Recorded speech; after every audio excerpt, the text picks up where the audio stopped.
build yourself a top fuel or top alcohol, something like that. So stay tuned. You never know. But hey, everybody, I'm super excited, and I'm so happy that the team members, a lot of you guys are here. Sure. Usually the shop tours happen towards the afternoon when everybody's taking off. So, well, technically, we only work Monday through Thursday anyway. So these guys came in on their off time just in case we needed something. So I'm glad that you are here, because when it comes to the projects, we've got the fabricator, body man. It's good to talk about the details and the skills and absolutely exactly what modification you guys have done. Yep. It's not always about me, that's for sure. So we love you, Craig, though. So you're going to be right there with us. But when the hand's involved, I love to get to know the people who are really involved in it. Well, they're most the ones, of the time. Two mechanics too, but they couldn't make it in today. Yeah. Well, these guys are the ones that make it happen. You know, I can build cars, and I have. You know, but to get to where we're at, I can't do it with just by myself. You have to have a team of people, and so here's the team. So. Glad the team is here, but we are going to find out about Craig and exactly how Diggs Rod Shop came to be. Gotcha. But let's go inside and have Come a tour. on in. All right. Oh, they get a little nervous sometime, and they step it up. But anyway. Well, it sounds like you've got a good crew in here. Oh, we do. I'll tell you what, Rana, on record, I've been in management most of my life, from working for Pella Corporation to Pepsi Cola, you know, so on and so forth. And I've never had such a crew that I have here. That's the truth. I mean, the best group of people that work for us right here. So. Nice. Anyway. Nice. And how many is there in the team? As of the 27th, we'll have 10. There's 10 that actually work here. Nice. So we just hired a new gentleman that's going to start in the body and paint, help Brad. We're getting a little bit of a bottleneck in there, and we're trying to speed up that process because people ask me, you know, how far are you out? Well, we can be out a year to almost 2 years on builds. Yeah. And we get a lot of projects that we can get in and get out, depending whether it's a service or a transmission or something like that. But on major builds, we're out at least a year. So we're trying to speed that process up just a little bit. Nice. Well, we love to hear that. Yeah. I think potential clients always like to hear that as well. You bet. I do love this. You know that. Well, you know, most people might find this truck familiar because we've had it around the countryside, just a few places, but it was on Power Nation, you know. Yep. So this one featured Power Nation. So beautiful truck. So talk to me. Who would be the best person to talk to us about the build? I want you to talk to Cassidy because Cassidy, I mean, other than his wife, this is the love of his life right here. I'm glad he said that. I'm glad you put it in there. Well, he built one for his wife too, you know. So, but the reason why I say that is Cassidy has just been hand in hand with this vehicle from scratch, and we'll show you another one in the background here, where we start with these trucks. But let's talk to Cassidy about it. Let's do that. Let's do that. Okay, Cassidy. So talk to me, please. What did you start off with? Because right now, I mean, it's absolutely show material, isn't it? Yeah. The customer brought this truck in. It was just an old beat up farm truck they'd had for, I don't know, I think his great grandpa or something bought it almost brand new. Yep, almost brand new. So basically we got rid of everything. We saved the cab, the doors, I think the hood is original, and of course the fenders and the bed and all brand new. It's on an Art Morrison chassis. Just put a 427 LF. It's got a Ford L65, I believe. Oh, nice. Yeah, so that's all hand fabricated. Justin did a whole bunch of fab work on this. He put the firewall in, and then the stereo, I can show you, it's got like a cover that folds down the dash. He did a bunch of fab work on that and engineering all by to make hand. that work. Yep. Yeah, I think this was the second firewall we built in house. Wow, it's flawless. We love the LS engines, but they do need a cover, and this has been done so well. Yeah, they wanted something just real simple just to cover. They didn't like seeing the plug wires and any of that stuff. This was a father and son build, and unfortunately the dad passed away right about the time we got it done. So he really didn't even get to drive it. He drove it around Good Guys, and he got to drive it across the stage and win his top 10 award in it. And then that was on Sunday, and he got killed on the following Wednesday. Oh, wow. So now I'm sorry to hear that. The son gets to drive it. Luckily, they let me drive it. So. And we know it's not going to go anywhere when it's got so much sentimental value right there. Is it on air or is it just lowered? It's on coilovers. Coilovers. Yeah, this is the Art Morrison. I think they call it the low chassis. The bedwood in it is all out of This was out of their great grandfather's hayloft at the farm, and the gentleman that owns the truck now, he cut all that for us and brought it down to us. So we kind of finished it out and put From it their on. actual farm, eh? Yep. It was the floor of the hayloft in the barn. So, and then it's got a Marquee tailgate on it. Don't have any latches or anything on the outside, no chains. Sorry, Rana. Digger, come here. This is my mascot. Sorry. It's so cute. Yeah, keep him in here. So we put that all in. They want all the original bumpers on it. Those are Greening Auto tail lights, which we thought are probably some of the best looking tail lights for these trucks. Jesse does do great work, Yeah. doesn't he? Yep. I love that there is so much of the entire truck is stock, but yet again, when you do it and you tighten the gaps, Yeah. because we can see a lot of work has still been applied here with Yeah, the being- gap fitment. This is a 47, so it didn't have a wing window, and these handles would have turned to open the door, and we didn't want that. So Justin redone these doors to put the newer style push buttons on them. Nice. And then we've converted this to electric windows. Did the door panels always have the lines like that? Yep, that's just the inside of the door. That's how they were stamped. Sometimes things really came beautiful from the factory. And then we can flip the seat up. All the electronics and everything are underneath the seat. And then if you look on the middle of the dash there, that's the stereo that is behind that center cover. That's what Justin built all that with the hinges and whatnot. So we got a button underneath our under dash that opens it. Look at that. This is how things are kept so neat and tight when it comes to these farm trucks. And then you want to put a bigger engine in there and take up the engine bay space. But there is so much you can do. And I do want to see the stereo behind that. Yeah. There's probably about half that much electronics up in the dash too. So It's all hidden. yep. So if you turn that on under here, we got a button. And then this just pops down. And then it's got a full touchscreen stereo in the back. Wow. And they even went, like, we put the original knobs back on for the choke and throttle, but we just bolted them on. There's no cables anymore. Eventually, I'd like to take these style knobs and change the headlight and wipers over so they look a little more original. We hand-built fiberglass speaker boxes down there. And then wrapped them. And then there's a speaker, there's a sub behind the... How long have you been doing this, Cassidy? Pretty much my whole life. Nice. My dad kind of did all this when I was growing up, so just kind of comes second nature, I suppose. The fuel tank you mentioned went into the under the bed, it's right? underneath the back, which it's mounted just like that chassis over there that we'll see here in a minute. So This is beautiful. And how long was the build? I think it took, 11 months? Roughly, yes. Yeah, and this truck was pretty rough when it came in. 11 months, and it was pretty rough. I mean, It was pretty rough. We But can it's all give new. you- Yeah, it's all new chassis. I mean, all new sheet metal except the doors and the cab, and I think the hood.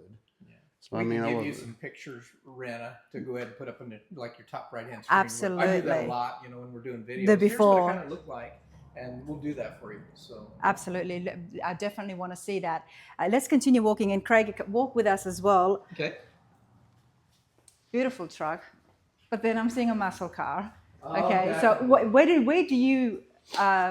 Is it all different types of classic cars, or do you think All different types of classic cars, and I will tell you, I'm a Ford guy. Okay, there you By- go. I by mean, heart.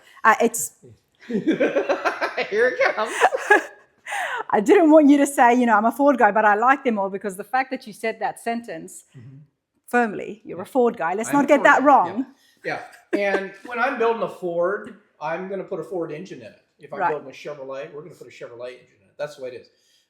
Cassidy and most of the guys are Chevrolet guys. So, and then of course Scott, our project manager, he's a Mopar guy. So with that said, we've got this mix going in here of what we build, and so not just street rod, my Yep. little coupe, you saw that, but muscle cars to the AD trucks here to obviously this little custom Ford behind you right here. So How long have you been in operation for?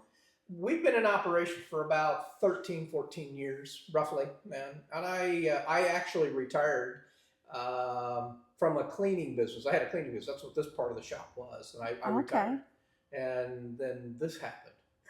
Just like that. Just like that. There's a little story behind it because I literally, I didn't mean to start a hot rod shop. I will tell you when I retired. I was working on one of my cars that I had saved back, had the door open.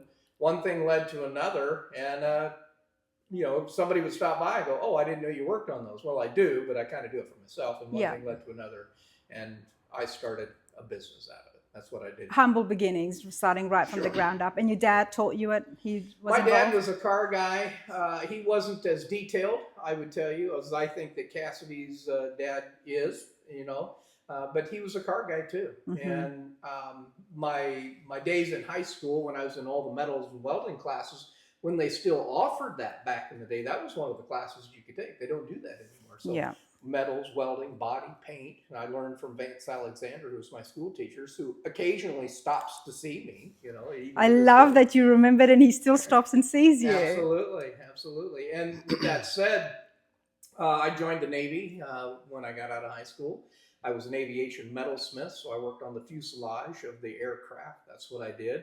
When I got out of the Navy, I went to work for a sheet metal contractor. So sheet metal and fabrication has been a major part of my life. So, 4 years, I got a You've done it all, haven't you? Well, yes. And then on top of that, I think what really bodes well is you've also got the business side of things as well. Sure. Because you said management, you were heavily involved with that. School of Hard Knocks right there. Let me tell you. Anybody that's been in business, you know what I'm talking about when you go to the School of Hard Knocks. I didn't go to business school. I had to learn the hard way, and how to manage, how to charge for what you needed to, what you need to charge for, and how to charge for that, and overhead, and so on and so forth. There's a lot involved.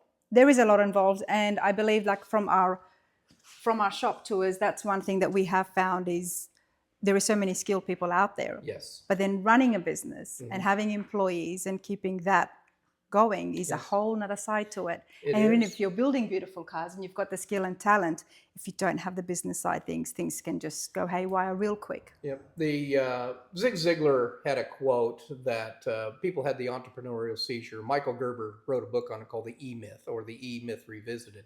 And that's what it was. There's a lot of good technicians, and they get to the point where they can do the work. There's no doubt about it, because they're very talented. Then all of a sudden they're like going to go do it. They're going to start a business, and they don't know the business side of it, and it'll just eat you up and spit you out sometimes. So. And that really goes in line with the whole 80-20 effect. Oh yeah. All success comes from 20% of effort, and it can be just that, having that business side of things going. Absolutely. 80% of success will come from 20% of it, right. However that goes. Yeah. But let's continue on. Now, I am a Mopar girl. Are you? I love my Chevys, but I drive a Charger at home, so okay. I love this. This is, 68 you said? 1968 Dodge Charger RT. And I will tell you, those are kind of special cars in themselves. And this customer wanted something different underneath the hood. So, and again, this is where Cassidy comes in, and my son Alan comes in too. This fella wanted a Hellcat engine in there. And not only just a Hellcat, we didn't pull it out of a salvage car. This was a Hell crate, so it was a crate engine. So bring Cassidy in here, and he can kind of give you a little bit of an idea. We'll pop the hood on this thing. Yes, this thing, please. Rana, is fast. I mean, I'm a Ford guy, and this little truck's a supercharger, but this has a supercharger, and I'm telling you. This is a Hellcat. It's completely different. I mean, it's 1,000 from the factory, right? The crate? This one is... 750, I think, something like that. 750. I don't remember exactly. And we're working towards getting it to the dyno. Okay, so we really don't know what it is at the rear wheels. Here's what I do know. This thing pulls hard from 0 to a lot of miles per hour. Really. He had it dynoed. We were having some fuel problems with it, and it dynoed at 670, I think, at the rear wheels. But it was running out of fuel. So we've changed the tank, changed the fuel pump. It's kind of dirty right now because he drives the wheels off this thing when it's not here. So, but yeah, it's a lot of fun to drive. It fits perfectly, doesn't it? Yeah, it was a lot of figuring out because that's what I was going to ask you. We put a 8 HP 90 transmission in it, and Mopar didn't at that time. What did we build this 2.5 years ago? About 2.5 years ago. They didn't build a controller to run this transmission, so we had to figure all that out on our own. What, the controller was already inbuilt into the cars? Or? No, since this was a Hell crate, it came with, everybody put 6 speeds behind them. They don't put automatic. So all the electronics they sent are different than a factory car. So they don't have a controller, a standalone type controller to run their own transmission.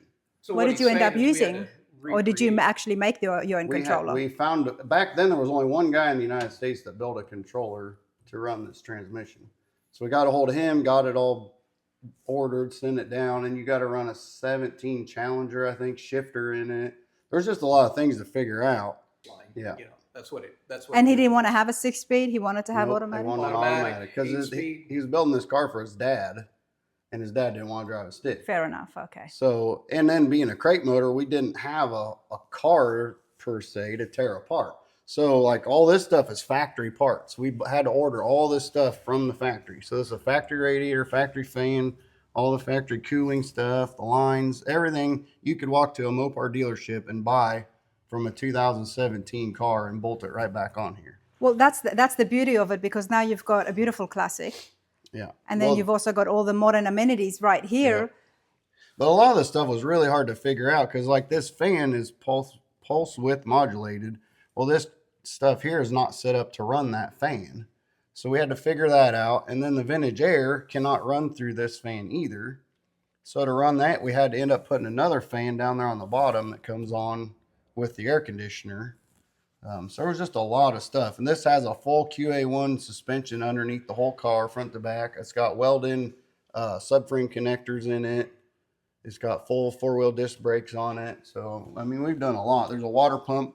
I had to mount it up underneath the fender to run the intercooler for the supercharger. That's pretty cool, Cassidy, because you've never done something like this before. Mm-mm. And Craig, like, I mean, that would have been so impressive to. Yeah. What I'm telling you about the crew that's here, and I'm telling you, Rana, I've built a lot of cars, but I don't know that I would have ever attempted this myself. I wouldn't have, because I'm not in the era of all the fuel injection, especially, I mean, body control modules and things like that happen, especially like on the Mustang, that I'm familiar with.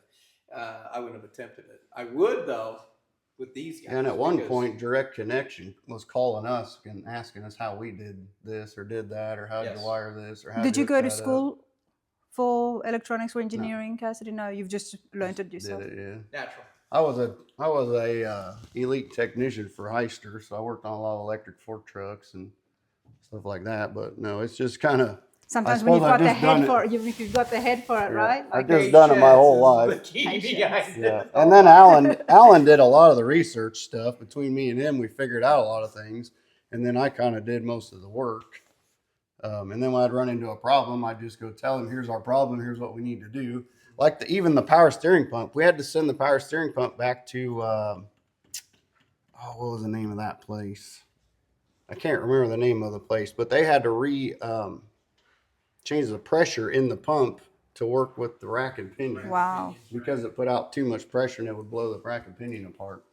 When did you know that there was things that you had to fix? Because as you're building it, did you have to constantly keep checking, keep testing? Well, it was so bad that this is actually a 2023 motor and everything in the instructions were 2017. So when I went to start it, it wouldn't run.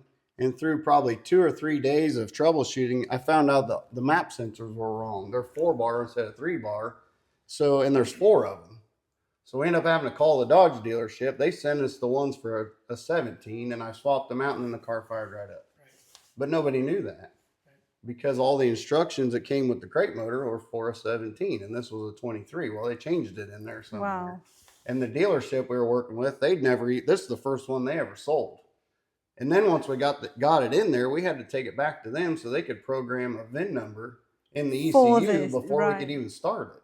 So when we hauled it all the way to Des Moines, we didn't even know if it'd run. You know, you could turn the key and power everything, but we had no idea if it would start or anything. So. Well, I love the fact that you are able to do that here in America, to make such a big change and to have the manufacturer work with you. And that's, well, I think they were about as excited as we were, you know, for us to put something down in here like that, and then them get to see it because they're working on brand new cars. Now that's a brand new engine, so it would be in a Challenger. That's what it would be in.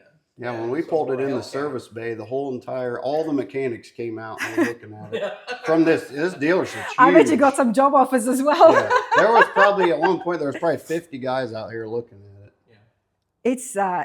It's so impressive. It's crazy. Like to be able to do that and pull that off with Yeah, I think everything involved. 7 or 8 oil coolers and coolant coolers in the front of this car. It was a task getting everything plugged in there, and then we converted the headlight flipper doors to electric, so we got rid of all the vacuum stuff on there. The air conditioning was probably one of the bigger ones to try to figure out. The motor actually fit in the car really easy as far as physically putting it in. Even so much as the wiper motor, we had to call Newport Engineering, and they make a custom wiper motor for this car to fit in here because the old one was hitting the supercharger. Did you put the blinker signals on the hood? Nope, that's factory. That's factory. They have blinker signals in the hood? Yeah, Yep. absolutely. Yeah. That was some of the I've cool seen stuff so many about- 68s and Yeah.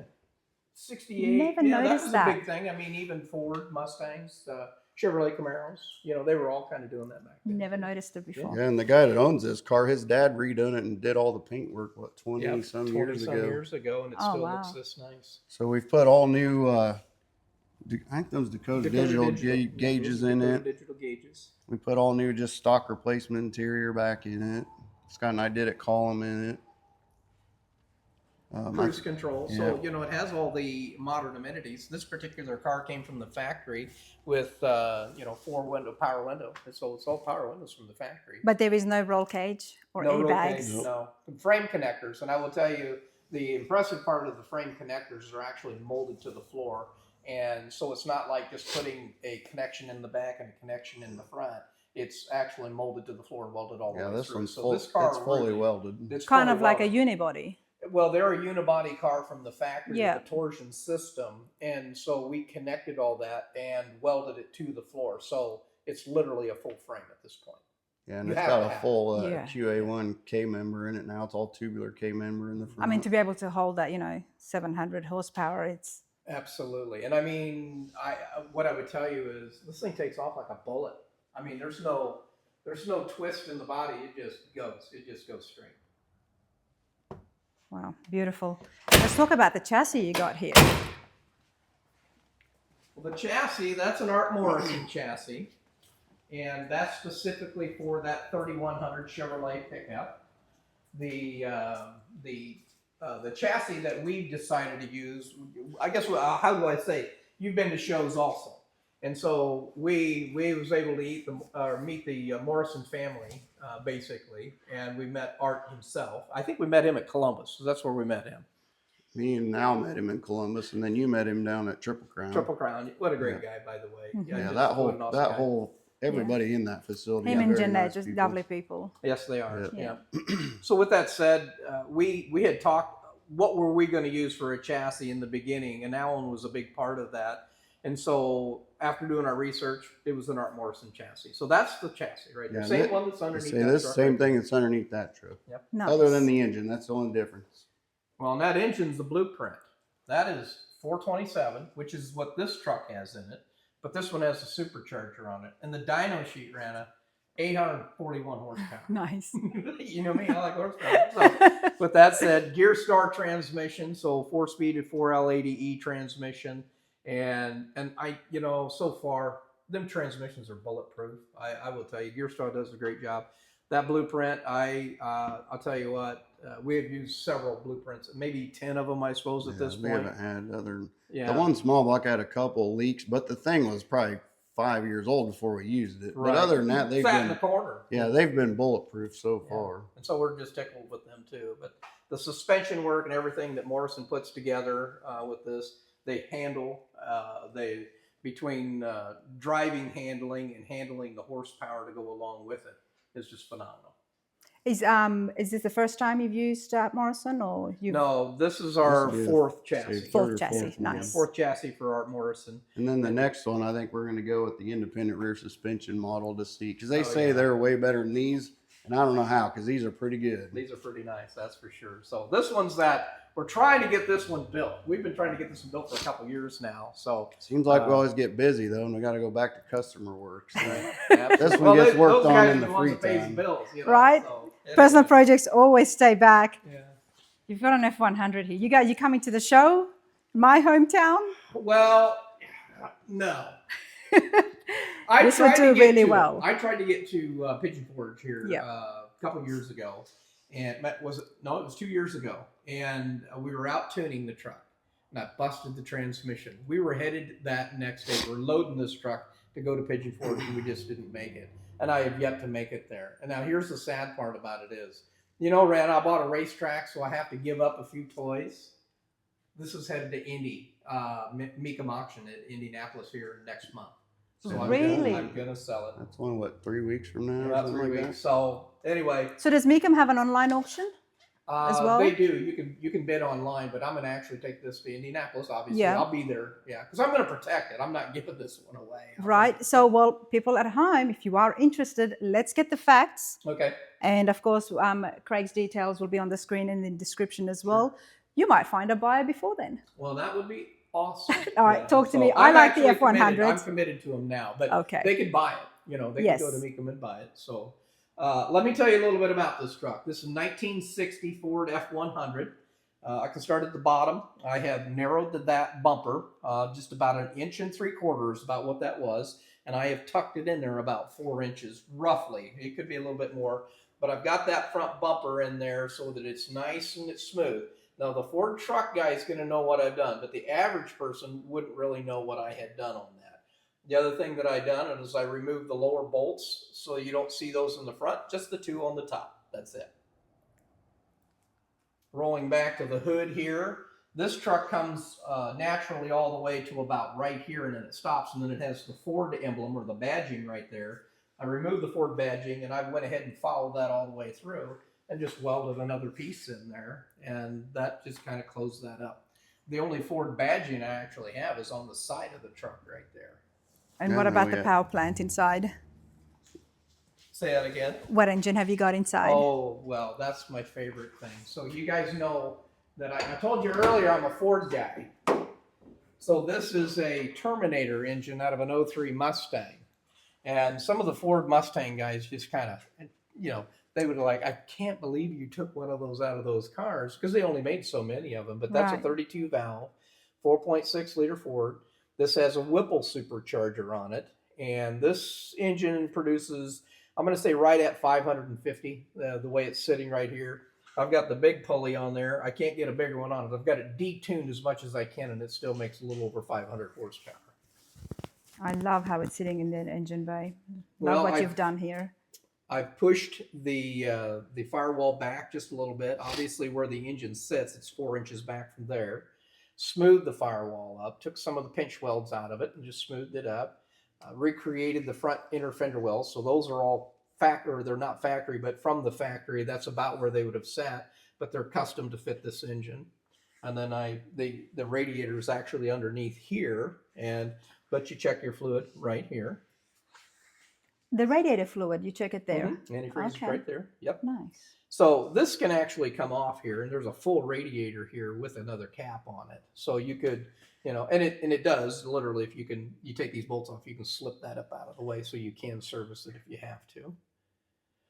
Nice So- silver matte to complement what? I mean, is it candy apple? This is It's a little bit house more of darker. colors, candy cherry is what it is. And it's over the top of PPG's, I think that's called Corsa Aluminum Silver is what it is. You get it out in the sunshine and this thing just pops, that's for sure. So it's running a stock chassis. I boxed it. I Z'd the front and lowered the back end also. It's all boxed in. It has TCI front suspension on it, TCI 4-link suspension on the rear end. It's running a Quick Performance 9-inch. And that Quick Performance 9-inch has the Yukon gears. It's a 350 gear with 35 spline axles to handle all that horsepower. I told you, we were trying to get to the F100 show with it, and I broke the transmission. So I called Tremec, and Tremec actually built me a transmission for this particular truck. And so that's a brand new 5-speed Tremec in there. That's a TKX transmission is what that is. Yeah, and it shifts very nicely. Yeah, and handles the horsepower. We got a company out of Des Moines, Iowa called Fast Shafts, and they built the drive shaft for it. So this whole drivetrain, It's practically all brand new, isn't it? it is brand new. And I guess that's what buyers are going to appreciate, knowing that it's got a full new drivetrain underneath. Well, if you look at the dash, there's no knobs on the dash at all. So everything's been smoothed out on the dash. I run Dakota Digital too. Here, let's roll this thing back, guys. We can just roll this thing back. It's kind of heavy, I will tell you. I added a lot of sheet metal to it, I can tell you that. And I'll tell you about that here in a minute. So you can turn the key on there. Yeah, so you go ahead and that way you can kind of see. So the Dakota Digital gauges are all, they're all in Get there out of your too. way here. Thank you. I like things like that. Nice. So everything's smoothed out. It's got a, you know, we like that power. Well, we covered up the stereo in the 3100 over there, so my glove box is a power glove box too. And so the sniper module is actually behind the glove box. So you push a button, open that up, and there's your module for that. So It's a lot of custom work. And when you're doing this, do you have CNC machines or? we do not. It's Everything's all by hand. By hand, all by hand, all cut, fit by hand. I will tell you, these trucks came from the factory. They had vent glass, so they didn't have the solid piece of glass here. So I've changed all that. So that's just, it's power windows, and the so there's no vent. But the other thing I would tell you, these trucks from the factory come across to a point, and right here, I will tell you, it's supposed to come this way and straight down. And so to give, you know how round this truck's, they call this the fridge, but it has some roundness to it. And you can see the back side right there, it's round. Well, I wanted the front side to contour with the back side of that glass. So that's all been cut out. Definitely a lot of work, but I do want to see the shop. I mean, if you're saying everything here is all handmade, hand fabrication. Come back here, watch yourself back there. But the bed of this truck doesn't have any bolts in it at all, okay? And so I've got it held from underneath. There's 10 bolts holding the bed on here, but we hand bent this bed on that big brake back there. I'll show you, but that's hand bent, 16 gauge cold roll steel, and custom made for this truck. And you've got those invisible fasteners underneath it? Underneath of it, yes. The adjustable ones you can... Well, actually, it's I built a hat type thing, and the bolts come through there, so it's welded up underneath. So when you set it down, they bolt through, and it just holds the bed up. So I mean, I absolutely love them because it gives such a more cleaner look to it. But this was done by hand, and look at the consistency that is. Yeah, and then he boxed all this in. This inner structure's all been added. yeah, these are usually single wall panels, like the Chevrolets, you know, from the factory. Well, I didn't want single wall, so I've added the double wall to it. So custom tailgates, Cadillac tail lights. Okay.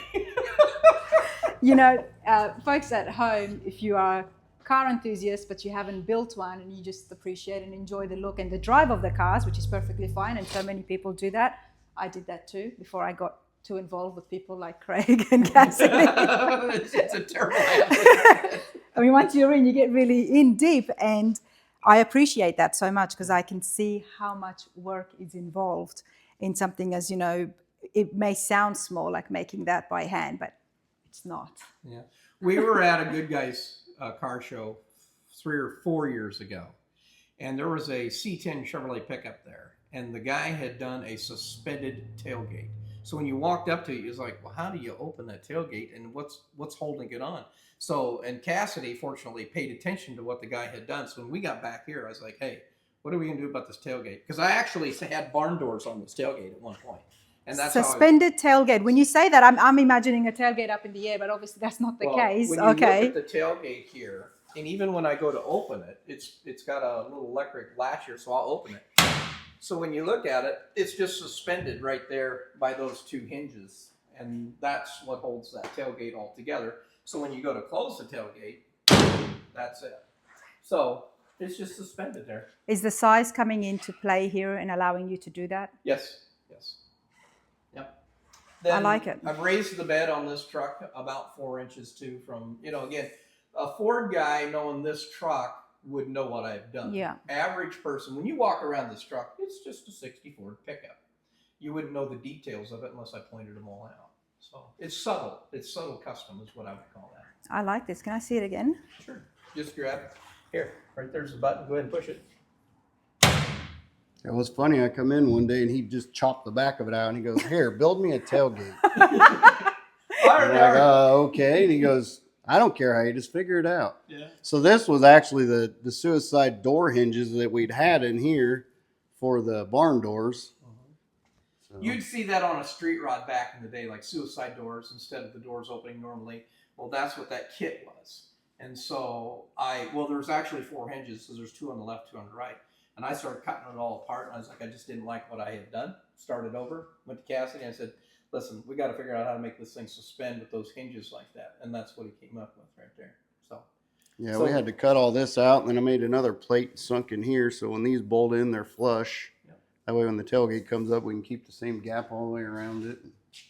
It worked out pretty slick. If this hadn't been this wide, I don't know that we could have made that happen. But Rana, I have to admit, these are 63 Chevrolet pickup wheel wells. So, okay. he's also got 57 Chevrolet mirrors on it. So. The mirrors people might have been able to pick up, maybe yes or no. Who would have known that the tubs in the back are from a Chevy?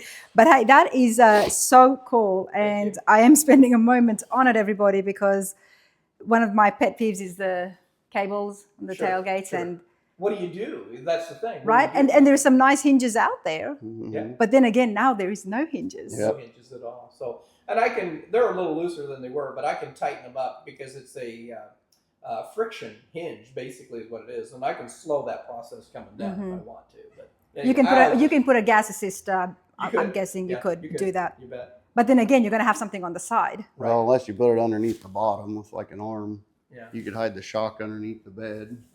But this doesn't get used like a truck anymore. I will be talking to Cassidy after that. But hey, this is pretty brilliant. Check it out once again, everybody. Love the double exhaust outlet. And then, of course, Cadillac tail lights. Yeah.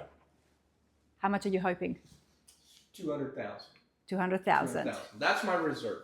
That's So the I reserve, I okay. hope it goes more than that. That's what I really. But again, I'll tell you, we're in a market right now. Obviously, fuel prices going up, and we've got a conflict going on, and it gets people sometimes to pull back a little bit. But I've got a reserve on it. I know what I have in it, and I just bought a racetrack, so and it also doesn't say Chevrolet on the hood. That's right. It's not a Chevrolet. And I'm telling you, it's a Chevrolet. You know, it's worth it. I'm not a Ford guy. It, I'm not a Ford guy, but I do like this truck for sure. This is beautiful. Well, Rana, I also want to shout out to my brother Merle. He lives down in Bull Shoals, Arkansas. He is the one that done the upholstery for me.